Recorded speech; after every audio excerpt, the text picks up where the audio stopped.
বিসমিল্লাহির রহমানির রহিম। আসসালামু আলাইকুম। আমি এমএস ওয়ার্ডে একটা ভিডিও নিয়ে আসলাম। সেটা হচ্ছে কি, এই যে এখানে লেখা আছে এমএস ওয়ার্ডে এইরকম এলোমেলো লেখা, মানে এই যে এই দিক দিয়ে দেখেন, এই এখানে লিখেছি আমার কাছে আমার দেশ খুব প্রিয়, এদিকে আমি লিখেছি ও আমার প্রিয় জন্মভূমি তোমায় ভালোবাসি, এখানে আমি লিখেছি আমার বাংলাদেশ, আমি বাংলাদেশে বাস করি, আমার কাছে লিখেছি, এখানে লিখেছি আমার নাম। এই যে আমি এই দিক থেকে এদিক, এদিক থেকে এদিক এলোমেলো আমি এমএস ওয়ার্ডে লেখা লিখি, এটা আমি কিভাবে লিখবো? এটা লিখতে হলে আমি একটা এমএস ওয়ার্ডে চলে যাবো। আমি এমএস ওয়ার্ডে আসলাম, এই যে দেখেন ওই লেখাটা আমার এখানে লেখা আছে, আমি এদিকে এদিকে লিখেছি। এটা আমি কিভাবে করবো? আমি এটা করতে হলে আমি একটা নেক্সট পেজে যাবো। আমি এখানে একটা পেজ নিলাম। এখন কথা হচ্ছে আমি এখানে লিখবো আমি এলোমেলো। এখন এটা করতে হলে আমি প্রথমে ইনসার্টে যাবো, ইনসার্টে যাওয়ার পর একটা স্যাপ নিব, এখানে স্যাপটা নেব। এই স্যাপটা নেওয়ার পর আমি এখানে দিয়ে দিলাম, এটা আমি এই দিক দিয়ে রাখলাম। এখন কথা হচ্ছে এখানে আমি লিখবো, এখানে লিখতে হলে আমাকে এখানে ওই ফরম্যাটে থাকতে হবে। ফরম্যাটে থাকার পর অ্যালাইন টেক্সটে যাবো, অ্যালাইন টেক্সটে আমি মিডল থেকে শুরু করবো না এক সাইড থেকে শুরু করবো। আমি মিডলে দিলাম। আমি এবার টেক্সট ডিরেকশন, আমি টেক্সট ডিরেকশন কোন দিক দিয়ে দেবো? আমি আড়াআড়ি দিব না আমি এই দেবো হরিজেন্টাল দেবো? আমি হরিজেন্টালটা রাখলাম। আমি এখন লিখবো এখানে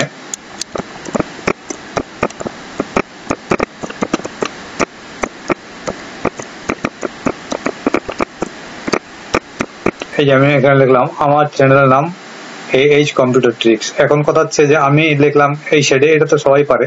এখন কথা হচ্ছে আমি এখন আড়াআড়ি লিখবো। আড়াআড়ি লিখতে হলে আমি আবারও চলে যাব ইনসার্টে। ইনসার্টে এই যে একটা স্যাপ নিব, স্যাপ নেওয়ার পর এই স্যাপটাই আমি নিলাম। এই স্যাপটা আমি এখন এই যে একটু ছোট করে নিই, আমি এখান থেকে দিব, এখান থেকে আমি দিলাম এই দিকে দিলাম। এখন এখানে আমি লিখবো, এখন লিখতে হলে এখানে এই যে অ্যালাইনে যাবো, অ্যালাইনে যাওয়ার মিডলেই শুরু করবো। এখানে যাবো, আমি আড়াআড়ি দেবো, এই দিক থেকে দেবো, আমি এই নিচ থেকে আমি দেবো। এখানে আবার লিখবো, এই যে আমি এখানে লিখলাম আমার দেশের নাম। এখন কথা হচ্ছে আমি আবার এইদিকে যদি দিই তাহলে আমি কি করব? আবার আমি চলে যাব ওই যে ইনসার্টে, ইনসার্টে গিয়ে আমি আবারও স্যাবে যাব, স্যাবে গিয়ে এখানে আমি দিব, এখানে আমি একটা দিলাম, এই যে এখানে আমি দিলাম, এখানে দিয়ে আমি এখন কোন দিকে যাবো? আমি অ্যালাইনে যাবো, অ্যালাইনে যাওয়ার পর মিডিলে যাব, মিডিল থেকে আমি শুরু করবো। এটা আমি দিব এইদিকে ওপর থেকে দেবো, আমি এই সাইড থেকে দেবো। এই যে আমি এখানে লিখে দিলাম।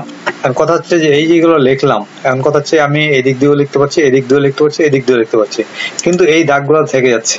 এখন কথা হচ্ছে আমি যদি মিডিলে লিখি, আমি দাগটা থাক, আমি মিডিলে যদি লিখি তাহলে এখানে সিলেক্ট করা অবস্থায় আমি এটাকে ঘুরাই নেবো। আমি ঘুরাই নিয়ে আমি যেখানে বসার, হ্যাঁ আপনার যেখানে প্রয়োজন, এই যে এই এরিয়াটা আসলে আপনি প্রয়োজন মতো বসাই দিতে পারবেন।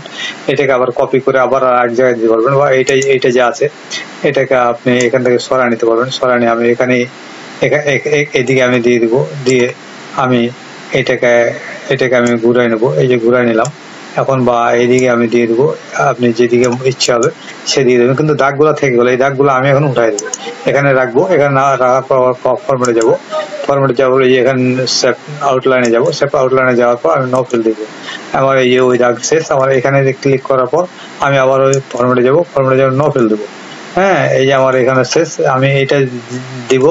এখানে আমি ক্লিক করার পর, ফরম্যাটে ক্লিক করার পর আমি এখানে আবার নো ফেলে দেবো। এই দেখেন আমার কোনো দাগ এবার নাই। আমি দেখেন আমি যেটা যেভাবে দিয়েছিলাম সেটা সেভাবে লেখা হয়ে গেছে। আমি যেটা এটা দিয়েছিলাম এইদিকে, এটা দিয়েছিলাম এইদিকে, এটা দিয়েছিলাম এইদিকে।